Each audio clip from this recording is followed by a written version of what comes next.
Science என்பது empirical evidence என்று சொல்லுவார்கள். ஏதாவது ஒரு செய்முறையை செய்து பிராக்டிக்கலாக ஒரு பொருளின் மீது ஆய்வு நடத்தி அதனுடைய ரிசல்ட்டுக்கு பெயர் தான் சயின்ஸ் என்பது.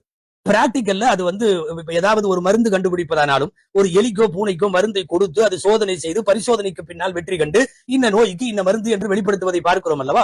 அறிவியல் என்பது சோதனைகளின் அடிப்படையில் ஆனது. அது ஒரு எம்பெரிக்கல் எவிடன்ஸ். அறிவியல் எவிடன்ஸ்களை நிரூபணம் செய்ய வேண்டும் என்றால் அதற்கு சோதனைகள் வேண்டும். இறைவன் என்பவன் இதற்கு அப்பாற்பட்டவன் என்று தொடக்கத்திலேயே சொல்ல வந்த அந்த மௌலவி அற்புதமான ஒரு விவாதத்திற்கு அழகு சேர்க்கும் விதத்தில் ஒரு செய்தியை வைத்தார். அமெரிக்காவிலே யுஎஸ்ல செயல்படக்கூடிய நேஷனல் அகாடமிக் ஆஃப் சயின்ஸ், தேசிய அறிவியல் கழகம், அது சொல்லக்கூடிய ஒரு கூற்று, அது முன்வைத்திருக்கிறது ஏற்கனவே. அகில உலகத்திற்கும் ஓரளவு ஏற்புடைய கருத்தும் கூட. You cannot disprove God by science.